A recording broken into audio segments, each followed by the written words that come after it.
selamat datang di channel saya. Perkenalkan, nama saya Sise, dan di video kali ini saya ingin sharing mengenai pengalaman saya bagaimana akhirnya bisa lepas krim dokter. Saya sebenarnya sudah cukup lama ya menggunakan krim dokter, namun akhirnya saya berhasil lepas itu pada tahun 2018. Saya masih ingat ya, pertama kali saya menggunakan krim dokter itu pada tahun 2007-an. Karena pada tahun 2007 itu saya pertama kali memiliki uang sendiri. Jadi saya memiliki kesempatan untuk bisa pergi ke klinik kecantikan. Pada awalnya, pada saat saya mulai melepas krim dokter ini pastinya nggak gampang dan itu membutuhkan waktu yang cukup lama. Nah, bagaimana prosesnya? Tonton terus video saya ya. Di video-video saya yang sebelumnya, saya kan sering mengatakan bahwa saya ini seorang pejuang jerawat, yang mana saya sudah mengalami masalah jerawat ini semenjak umur belasan tahun ya. Ya pastinya pada saat mulai masa-masa remaja, di situ jerawat itu mulai banyak bermunculan. Namun semakin saya biarkan, lambat laun jerawat itu menjadi semakin parah. Dan pada saat saya kuliah, jerawat itu pun menjadi semakin menyebar, sehingga membuat rasa percaya diri saya pastinya akan menurun. Saya sudah sering kali menggunakan berbagai macam obat jerawat, namun tidak mendapatkan hasil yang maksimal. Hingga akhirnya pada sekitar tahun 2007-an, ketika saya sudah mulai memiliki uang sendiri, saya berusaha untuk memperbaiki kondisi kulit saya dengan cara pergi ke dokter atau klinik kecantikan. Pada saat itu saya kan berobat di salah satu klinik kecantikan di daerah Surabaya. Kurang lebih saya berobat di klinik tersebut hingga 2 tahun. Namun kulit saya itu tidak kunjung membaik. Di klinik tersebut muka saya ini tetap berjerawat, namun tidak separah sebelumnya, yang mana saya tuh selalu mengalami masalah cystic acne atau jerawat meradang parah. Meskipun di klinik tersebut tidak memberikan hasil yang signifikan untuk kulit saya, namun karena harganya yang terjangkau dan lokasinya pun juga cukup mudah diakses, sehingga membuat saya itu tetap bertahan di klinik tersebut. Untungnya pada klinik tersebut krimnya itu tidak menimbulkan ketergantungan, sehingga tidak menimbulkan efek seperti meradang, merah, iritasi seperti itu. Itu jadi saya tidak mengalami ya di klinik pertama ini. Kemudian kan saya pindah ke kota Jakarta, dan di Jakarta ini mungkin karena kondisi lingkungan yang saya kurang cocok, kondisi udara, air, ataupun juga tekanan yang semakin banyak membuat saya itu menjadi stres berat, sehingga kulit saya itu menjadi berjerawat parah. Dan jerawatnya itu benar-benar meradang di antara semua area dagu, pipi, jidat, itu semua penuh dengan jerawat. Dan kebetulan pekerjaan saya di Jakarta kan harus bertemu dengan banyak orang.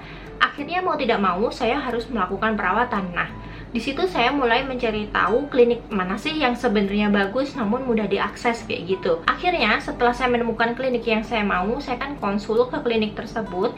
Kemudian saya diresepkan beberapa obat minum dan juga krim pagi dan krim malam. Saya kemudian menggunakannya full selama 6 bulan dan hasilnya kulit saya itu benar-benar membaik, jerawat pun akhirnya hilang. Setelah full 1 tahun saya menggunakan krim mereka, akhirnya muka saya itu berhasil mulus dan jadi glowing seperti itu. Sayangnya di klinik ini yang saya tidak suka dan tidak cocok adalah, pertama, biaya konsultasi itu hampir setiap tahun tuh selalu naik. Kedua, krimnya itu hanya dipakai selama 1 bulan. Dan setelah 1 bulan kalian itu wajib konsultasi dan biasanya akan diresepkan dengan krim yang baru. Jadi otomatis setiap bulan kalian harus memiliki budget yang lebih untuk melakukan konsultasi dan membeli krim-krim mereka. Karena saya merasa kok semakin tahun semakin berat, apalagi itu kan saya sudah menginjak tahun kedua. Saya pun mulai berpikir bagaimana caranya saya bisa berhenti menggunakan krim ini. Pada saat krim saya sudah mau habis, saya memang sengaja tidak mau konsultasi atau kembali lagi. Dan saya biarkan apa sih yang akan terjadi sama kulit saya. Jadi selama saya berhenti itu saya tidak menggunakan apapun. Namun kalian tahu apa yang terjadi? Tiba-tiba saya terkena masalah dermatitis perioral. Pada saat itu saya belum tahu penyebab dermatitis perioral ini mungkin dari krim yang saya gunakan, atau memang kulit saya ini sangat sensitif sehingga gampang terkena dermatitis perioral. Saya memang terkena dermatitis perioral sebelumnya sangat parah. Namun pada saat menggunakan krim dokter ini, saya belum berpikiran bahwa krim yang saya gunakan itu bisa menyebabkan dermatitis perioral. Jadi ya, begitu muka saya muncul bintik-bintik tanah di area sekitar mulut, saya kembali lagi ke dokter tersebut dan kemudian saya akan diresepkan krim lagi yang berbeda. Dan itu terus berlanjut hingga akhirnya pada akhir tahun ketiga saya merasa kulit saya ini kayaknya sudah nggak bisa menerima obat atau krim-krim dari dokter lagi. Karena meskipun saya menggunakan krim tersebut, itu sering muncul jerawat bernanah atau bintil berisi nanah di sekitar entah area hidung, area pipi, area dagu, dan itu akan selalu bergantian seperti itu. Karena saya merasa krim dokter ini sudah nggak cocok, saya pun kan berusaha mencari alternatif apa sih yang bagus buat kulit saya. Akhirnya Akhirnya, saya pun tertarik mempraktekkan beberapa saran yang ada pada video-video YouTube yang banyak tersebar agar melakukan perawatan dengan bahan-bahan alami. Saya pun sempat mencoba berbagai bahan alami, salah satunya seperti sari cuka apel, kemudian baking soda, bubuk kayu manis yang dicampur dengan madu dijadiin masker ke muka. Sayangnya bahan-bahan alami itu justru membuat kulit saya tuh menjadi semakin rusak parah dan jerawat pun meradang di mana-mana. Dan setelah kulit saya menjadi semakin parah, mau nggak mau terpaksa ya saya kembali lagi ke dokter tersebut. Saya kembali di situ itu juga ditanya selama ini apa yang digunakan. Saya bilang saya menggunakan berbagai bahan alami karena saya merasa saya ingin lepas dari krim dokter seperti itu. Nah, si dokter pun ketawa ya. Akhirnya ya saya diresepkan krim lagi, dikasih tahu jangan pernah coba-coba menggunakan bahan alami karena pH yang ada dalam bahan alami itu tidak sesuai dengan kulit kita. Kemudian setelah beberapa bulan saya perawatan lagi dengan krim dokter tersebut, kulit saya tuh berangsur membaik. Namun ya itu lagi, begitu krim saya selesai atau habis dan saya nggak beli lagi, area sekitar mulut, hidung itu kayak muncul bintil-bintil nanah lagi. Setelah saya hampir 4 tahun menggunakan krim tersebut, saya juga menyadari jerawat itu sepertinya udah kebal di kulit saya. Jadi kayak semakin on off gitu, kayak keluar hilang, keluar hilang. Jadi nggak seperti tahun pertama dan tahun kedua, muka saya kan bisa benar-benar bersih dan glowing. Namun begitu tahun keempat, kayaknya krim-krim dokter ini sudah tidak ada yang bekerja dengan baik. Karena suatu ketika, saya udah mulai menyadari mengenai masalah dermatitis perioral yang mungkin menimpa saya akibat adanya krim-krim bersteroid. Dan saya pun mencari tahu apa itu krim-krim bersteroid dan bagaimana efeknya ke dalam kulit. Ternyata krim-krim bersteroid ini banyak digunakan untuk membantu menekan pertumbuhan jerawat. Sayangnya, krim bersteroid ini dapat menimbulkan efek rebound alias kembali dan menjadi lebih parah pada kulit kita. Dan pada saat tiba waktunya untuk konsultasi kembali ke dokter, saya pun menanyakan sebenarnya kandungan yang ada di dalam krim ini apa? Apakah ini mengandung steroid? Dan dokternya tuh bilang, iya ini memang mengandung steroid, tetapi kadarnya sedikit sekali, hanya 0,25% atau berapa, entah itu saya lupa ya. Yang pasti itu mengandung steroid. Di situ saya mulai, mengandung steroid? Pantesan jerawat itu on off terus, kemudian juga makin kesini makin parah kayak gitu.